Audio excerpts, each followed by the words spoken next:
তেওঁ নিজে মৰিলে মোৰ ল'ৰা ছোৱালীকেইটা মোৰ বংশ পৰিয়াল চব চেছ হৈ গ'ল তেওঁ ইমান ডাঙৰ এটা ভুল কৰিলে তেওঁ কেনেকৈ ভাবিলে এনেকুৱা ডাঙৰ জঘন্য নিকৃষ্ট কাম এটা কৰি তেওঁ বাচি যাম বুলি কেনেকৈ ভাবিলে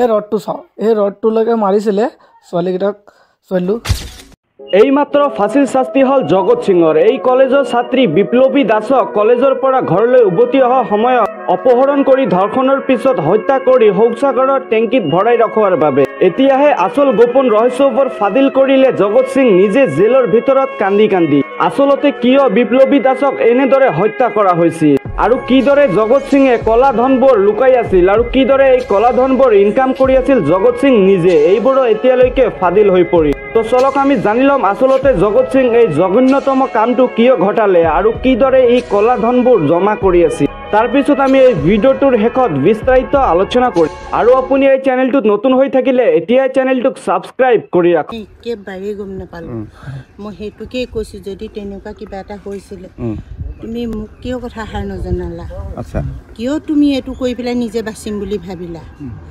নিজেতো মহিলাৰ লগত মোৰ এতিয়া ল'ৰা ছোৱালী বংশ পৰিয়াল চবকে মাৰি থৈ গৈছে এই ছোৱালীজনী ইয়ালৈ আহে নাই আহে বুলি কৈছে কিন্তু মোৰ ঘৰলৈ অকল ছোৱালীজনী বুলিয়েই নহয় বহুত মানুহ আহে বহুতখিনিয়ে মানুহ আহে এতিয়া মতা মাইকী বুঢ়া বুঢ়ীৰ পৰা ধৰি ল'ৰা ছোৱালী অসংখ্য আহে ইয়াৰ আগতে বাৰু মোৰ ইয়াতেই চোৱা চিতাটো কৰিছিলে ইয়াতে আহিছিলে কিন্তু ঘৰবোৰ খুব লেতেৰা কৰে আপোনাৰ হেৰি কৰে আৰু সৰু সৰু ল'ৰা ছোৱালীবোৰ আহিলে কেনেকুৱা কৰে চব হেৰি কৰে সেইকাৰণে মই ঘৰখনৰ পৰা অকণমান চেফটিকৈ আঁতৰাই দিছিলোঁ এই পিছত নামঘৰটো পিছত কৰিছিলে মন্দিৰ আছে নেকি এইফালে মন্দিৰ মানে তেওঁ এটা ৰুম হেৰি কৰি লৈছিলে আৰু এটা ৰুম চাহ তাহ দিয়া হেৰি কৰি লৈছিলে তেওঁলোকে হয়তো মোক দেখিলে কেনেবাকৈ চিনি পাব মই দিনটোত এবাৰ যাওঁ তেওঁৰ ওচৰলৈ চাহ একাপ দিওঁগৈ আলহীয়েতো তাতে নিজে বনাই কৰি খায় মই তেনে আৰু কোনো মানুহৰ লগতে মোৰ আহিছে আৰু তেওঁলোকে নিজৰ কামত মোৰ মানে ইমান হেৰি নহয় মানে তাত মই গুৰুত্ব এটা নিদিওঁ আলহী থাকে নাথাকে বুলিও নকওঁ ধৰক কোনোবা গিৰিয়েক ঘৈণীয়েক আহে কিবা এটা দৰৱ খাবৰ কাৰণে তেওঁলোক পৰিয়াল হিচাপে থাকে কোনোবা মাক জীয়েক আহে ধৰক তেওঁলোক তেনেকৈ থাকে মই থাকি নিদিওঁ এইবোৰ ছাৰ অসংখ্য হেৰিয়ৰ দিয়ে দৰৱ তেওঁ আয়ুৰ্বেদিক সেই আছে দৰৱখিনিও আপোনালোকে ফটো মাৰি নিওঁ জৰা ফুকা কৰে নেকি জৰা ফুকা তেনেকুৱা নকৰে মই বিশেষ ইমান নাজানো তেওঁ চাই মিলে কিবা আয়ুৰ্বেদিক দৰৱ চব খুৱাই বুলিহে মই জানো আচ্ছা এই যে ছোৱালীজনীৰ লগত ঘটনাটো হ'ল ছোৱালীজনীক আপুনি লগ কথা পাতিছিলে তাৰ লগত কথা পাতিছিলে তেওঁলোকৰ পৰিয়ালক সুধিলেও তেওঁলোকে সেইটো ক'ব পাৰিব যে মোৰ লগত তেওঁলোকৰ কোনো ধৰণৰ টাৰ্মছেই নাই আৰু মোক তাৰমানে মোক দেখিছে যদিও মই তেওঁলোকক চিনি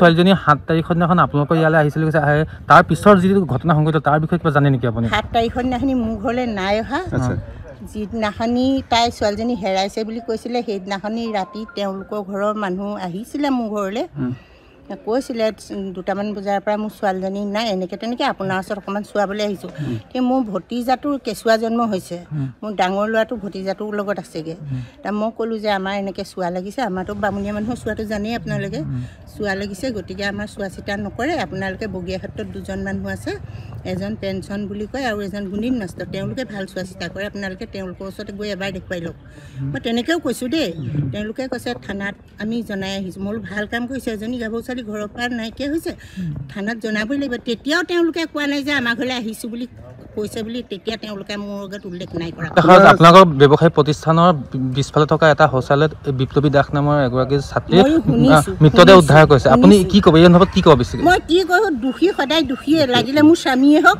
লাগিলে মোৰ হেৰিয়ে হওক এজনী ছোৱালীক উঠি অহা ছোৱালীক মাৰি পেলালে এজনী এগৰাকী মাকৰ ছোৱালী মোৰো ছোৱালী আছে মোৰ তেওঁ যিটো সেই পৰিৱেশ হৈছে মোৰ ছোৱালীজনীৰ ক্ষেত্ৰতো মোৰ সেই একেটাই পৰিৱেশ হ'ব গতিকে ৰাইজে প্ৰশাসনে যি সিদ্ধান্ত লয় মই তাতে এৰি দিছোঁ মোৰ কোনো আপত্তি নাই দেউতাকৰ লগত ল'ৰা দুজনৰ কিবা ইনভলভমেণ্ট আছে মই বিচাৰিছোঁ মোৰ ল'ৰা দুজন যিটো হেৰিয়ত নিছে মোৰ ডাঙৰটো ল'ৰা তেতিয়া মেডিকেলত আপোনালোকে যোৰহাট মেডিকেলত ফটো হেৰি চাবলৈ ক'লে চাব পাৰে আৰু মোৰ সৰুটো ল'ৰা এইখিনিত চবেই জানে একেবাৰে ভোলা ভালা সি অকল ওপৰতে থাকে ছোৱালী স্কুললৈ নিয়ে আৰু ঘৰলৈ আহে সেইটো চবেই জানে কিন্তু ল'ৰা দুটাক একেবাৰে বিনা দোষত হেৰি কৰিছে, ল'ৰা দুটাক বিনা দোষত হেৰি নিছে। মই সেইটোৱে কৈছোঁ, অথনি মই ছাৰকো কৈছোঁ, যদি মোৰ ল'ৰা দুটাক বিনা দোষত এনেকৈ হেৰি কৰি থ'বলৈ হয়, মোৰ নাতি 3টা আছে, এটা ভাগৰ এটা ভাগৰ 2টা, সৰুটো ভাগৰ এবছৰীয়া এটা কেঁচুৱা আছে। মই বোৱাৰী নাতি তাত চঞ্জাই দিম জেলত, আৰু মই মোৰ নিজে সিদ্ধান্ত, মই নিজে যি কৰি মোক সেইটোৱে লাগে। মোৰ ল'ৰা দুটা মুকলি কৰি দিয়ক। মোৰ ল'ৰা দুটা একেবাৰে নিৰ্দোষী, একো নাজানে, কাৰণ মই পত্নী হৈ একো নাজানিলোঁ। মোৰ ল'ৰাই ক'ত জানিব? আৰু কোন হেৰিয়ত আছে যে নিজৰ ল'ৰাই বাপেকক এইটো সংক্ৰান্তত সহায় কৰিব নেকি? কোনজনী মাইকীয়ে লোকৰ ছোৱালীৰ লগত নিজৰ মতাটোক হেৰি কৰা সহ্য কৰিব পাৰিব কওকচোন? মই এইটো কৈছোঁ, মই তেওঁক যেতিয়া জেললৈ নিছে, তেতিয়া যেতিয়া মই কথাবোৰ শুনিছোঁ, মই তেতিয়া কৈছোঁ যে যদি প্ৰকৃত তেনেকুৱাই আছিলে, তুমি 2 মাহ এমাহত একো গম নাপালা নেকি? মই মানুহজনক কোৱা নাই, মই ইয়াতহে মই নিজেই কৈছোঁ। মই মানুহজনক ক'বলৈ মই সেইখিনি কথা নাজানিলোৱে। যদি পাইছিলা তেতিয়া মোক নকলা কিয়? যদি কোৱা হ'লে মই কিজানি মই কিবা এটা কৰিলোঁহেঁতেন। তুমি কিয় লৈ ঘূৰি ফুৰিলা? তাৰ গাৰ্জেন নাই নেকি লৈ ফুৰিবলৈ? কৈছোঁ ন, মই একো এইবিলাক কথা মই নাজানো। মই এইটোৱে কৈছোঁ, মোৰ স্বামী বুলি মই নকওঁ। মই তেওঁ মুখ চাবলৈও নিবিচাৰোঁ। তেওঁক প্ৰশাসনে যি ব্যৱস্থা লয় তাকে লওক, ৰাইজে যি ব্যৱস্থা লৈ লওক। যদি ৰাইজৰ মাজলৈও গতাই দিয়ে, ৰাইজে মনৰ হেঁপাহেৰে তেওঁক যি কৰে কৰক। মোৰ একো তাত ক'বলগীয়া নাই। খালি মোৰ ল'ৰা দুটাক উদ্ধাৰ কৰি দিয়ক আপোনালোকে। ল'ৰা দুটা একেবাৰে নিৰ্দোষী। কোনোবাই মুখৰ কথা ঢেৰ ক'ব, খলা কাঠ দেখিলে বাগি কুঠাৰ চবেই মাৰিব, এটা 2টা কথা চবেই বহাই ক'ব, কিন্তু মোৰ ল'ৰা দুটা একেবাৰে নিৰ্দোষ। মই জগত সিঙৰ কিবা ঘৰত দৰৱ নিবৰ কাৰণে আহিছিলোঁ। কিবা জনা শুনা জানে কৈ কিনে সি মোক পইচা বিচাৰিছিলে। মই পইচা দিছিলোঁ 11,000 টকা। বৰ্তমান এতিয়ালৈকে দৰৱ পোৱা নাই। দৰৱটো আজি লৈ যাম বুলি সোমালোঁ, আকৌ আজি মানুহটো নায়েই বুলি শুনিছোঁ। তাক পুলিচে নিলে বুলি আহি কিনে ইয়াত ঘটনাৰ কথা শুনিছোঁ, কিবা কিবি খবৰ কথা। মই সৰুপথাৰ পৰা। এইটো মেন্স নোহোৱা আৰু পেট বিষৰ। মই ভাদ মাহত দিছিলোঁ। হয়, কেছ পইচা দিছোঁ হাতত। ঘৰতে আহি দিছিলোঁ। মানুহজনী নিউজ লাইভ থকা সময়তে ক'লে পইচাটো দিম কৰি কিনে নিউজ লাইভ ৰিপৰ্টাৰ মানুহটো যেতিয়া গুচি গ'ল, তেতিয়া কৈছে বোলে পইচা নিদিওঁ বোলে, তহঁতি কি কৰিবি কৰি ল'বি, যা বোলে, কেছ দি দিবি যা বুলি কৈছে।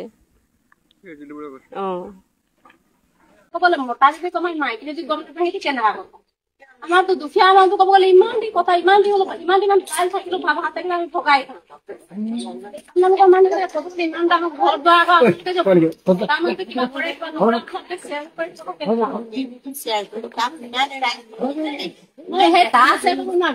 শ্বেয়াৰ কৰিব পাৰি না। দিনৰ দিনটো কামত ওলাই যায়, আমি মতা মানুহক দেখি নাপাওঁ। গধূলি আহে মতাৰ কামৰ পৰা ভাগৰ যোগাৰ পানী গিলাচ দিয়া হয় বোলে, পানী গিলাচ বহিব দিওঁ। নহয় মই ইমানটো কমাই কিনে আনি কিনে কিন্তু তোমাক মোক সেইটো পইচা মোৰ হাতত দিয়ে। মোক সেইটো পইচা ভালকে থব লাগিব।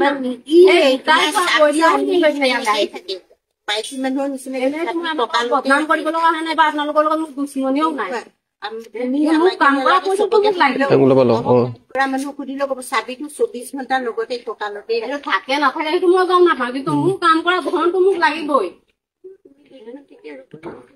মোক লাগিব, কোনো পইচা হ'লেও লাগিব, কাৰণ ইমান কষ্ট কৰি কিনে মই কষ্ট পইচাটো পেলাই নিদিওঁ। অহা যোৱা ভাড়াটো বাৰু মই ধৰাই নাই। ক'বলৈ মতা যদি কমাই মাইকী যদি গম নাপায়, সেইটো কেনেকুৱা কথা? আমাৰতো দুখীয়া মানুহটো ক'ব গ'লে ইমান দি কথা, ইমান দাইল থাকিলেও ভাব হাতে কিনে আমি ভগাই খাওঁ। আপোনালোকৰ মানুহ ক'ব গ'লে ইমান ডাঙৰ ঘৰ দুৱাৰ আকৌ আপোনালোকে তাৰ মানুহটো কিবা কৰে কিবা নকৰে, আপোনালোকে শ্বেয়াৰ নকৰে কথা নহয়। সেই তাত শ্বেয়াৰ কৰিব নোৱাৰে, ঘৰটোতো শ্বেয়াৰ কৰিব পাৰে না। আমাৰ মতা মানুহ দিনৰ দিনটো কামত ওলাই যায়, আমি মতা মানুহক দেখি নাপাওঁ। গধূলি আহে মতাৰ কামৰ পৰা ভাগৰ যোগাৰ পানী গিলাচ দিয়া হয় বোলে, পানী গিলাচ দিলোঁ, বহিব দিওঁ। নহয় মই ইমানটো কমাই কিনে আনি কিনে দিলোঁ তোমাক। মোক সেইটো পইচা মোৰ হাতত দিয়ে। মোক সেইটো পইচা ভালকে থব লাগিব না। মাইকী মানুহৰ নিচিনা এনেই তোমাৰ আপোনালোকক বদনাম কৰিব লগা হোৱা নাই বা আপোনালোকৰ লগত মোৰ দুশ্মনীও নাই। কাম কৰা পইচাটো মোক লাগিব। কাম কৰা মানুহ সুধিলেও ক'ব চাবিটো 24 ঘণ্টাৰ লগতে টকালতে থাকে নাথাকে সেইটো মই গম নাপাওঁ, কিন্তু মোৰ কাম কৰা ধৰণটো মোক লাগিবই। মোক লাগিব, কোনো পইচা হ'লেও লাগিব, কাৰণ ইমান কষ্ট কৰি কিনে মই কষ্ট পইচাটো পেলাই নিদিওঁ। অহা যোৱা ভাড়াটো বাৰু মই ধৰাই। মই এতিয়া গৈ আছোঁ ভিতৰ পিনে, আৰু এটা আপোনাক বস্তু দেখাম। সেই ৰডটো চাওঁ, সেই ৰডটোলৈকে মাৰিছিলে ছোৱালীকেইটাক, ছোৱালীটোক সেইটো ৰডটো ইয়াতে থৈ দিলে। তাৰ মই এইপিনে আহিছিলোঁ, সেই বাথৰুমৰ তলত মানে সোমাই থৈ দিছে ছোৱালীটো। এইপিনে চাব পাৰে কিতাপ আছে, বহি আছে আৰু বেগ আছে, এইকেইটা মেডিকেল টেষ্ট কিবা কিবি আছে, বেগ চেগ তাৰপিছত এইটো গাঁতত সোমাই দিছে ছোৱালীক ইয়াত চপল চাচল 8-9 যোৰ আছে আগতো এনেকুৱা কৈছিলে চাগে সি এনেকুৱা লাগে ইমান জোৰ চপল আছে ইয়াতে সোমাইছিলে ছোৱালী এইটো ফাঁকত সোমাইছিলে ছোৱালীক চাচোন কেনেকুৱা হ'ব আৰু ইয়াত চব চুলি আছে দীঘল চুচৰাই আনিছিলে চাগে ছোৱালীজনী আৰু চাবল পাৰি পিনে বেগ চেগ কেনেকুৱা বেয়া মানুহ হ'ব জাগ্ৰত হৈছে এই খবৰ ইমান প্ৰকাশনে অতি শীঘ্ৰে লোৱা উচিত আৰু জগত সিঙকে ধৰি তেওঁ পৰিয়ালৰ সকলো সদস্যক এই বিষয়টোত জবাবদিহি কৰি কাৰাবন্দী কৰিব লাগে আৰু ইয়াৰ পৰা অতি সোনকালে ৰাইজে উত্তৰ বিচাৰিছে প্ৰতিবাদ হৈছে ৰাইজক অতি শীঘ্ৰে উত্তৰ লাগে আমি ভাবিছোঁ প্ৰকাশনে অতি শীঘ্ৰে উত্তৰ দিয়ক আৰু কোনো কাৰণত যাতে দোষী হাৰি যাব নোৱাৰে পানী নহৰকা তদন্ত আৰু অতি জৰুৰীভাৱে আমি ব্যৱস্থা দাবী কৰিছোঁ সমগ্ৰ গোটেই ঘটনাটোৰ কথা আৰক্ষীৰ গোটেই গাফিলতিৰ প্ৰসংগটো ওলাইছে যে 7 তাৰিখে ছোৱালীগৰাকীৰ পিতৃয়ে তিতাবৰ আৰক্ষীত এজাহাৰ দাখিল কৰিলে এজাহাৰ দাখিল কৰাৰ পিছত আজিলৈকে ছোৱালীজনীৰ সম্পৰ্কত আৰক্ষীয়ে কোনো তথ্য পৰিয়ালক দিব নোৱাৰিলে কিন্তু কালি হঠাৎ যেতিয়া যুৱতীগৰাকীৰ মৃতদেহ এটা চেফটি টেংকত জগত সিঙৰ চেফটি টেংকত উদ্ধাৰ হৈছে তাৰপিছত সমগ্ৰ গোটেই আৰক্ষীৰ প্ৰশাসনিক ব্যৱস্থাটোক লৈ সমালোচনা হৈছে আপুনি কি ক'ব গোটেই বিষয়টো হৈছে তিতাবৰ আৰক্ষীৰ চৰম দুৰ্বলতা তিতাবৰ আৰক্ষীৰ চৰম দুৰ্বলতা অকৰ্মণ্যতাৰ বাবেই আজি এই পৰিৱেশৰ সৃষ্টি হ'ল যিহেতু ছাত্ৰীগৰাকী যেতিয়া নিৰুদ্দেশ হৈছিলে পৰিয়ালে এজাহাৰ দিয়াৰ পাছত যিধৰণে তদন্ত কৰিব লাগিছিল সেই তদন্ত আৰক্ষীয়ে নকৰিলে এই তদন্ত সঠিকভাৱে কৰা হ'লে আজি এই পৰিৱেশৰ সৃষ্টি নহয় আৰু ইয়াত যি পৰিৱেশৰ সৃষ্টি আছে ইয়াত তিতাবৰ আৰক্ষীৰ চৰম অকৰ্মণ্যতা দুৰ্বলতাৰ বাবে এই পৰিৱেশ আজি হয় নিশ্চিতভাৱে তিতাবৰ আৰক্ষীৰ চৰম দুৰ্বলতাৰ বাবে চৰম গাফিলতিৰ বাবে আজি এনেকুৱা দুৰ্ভাগ্যজনক এটা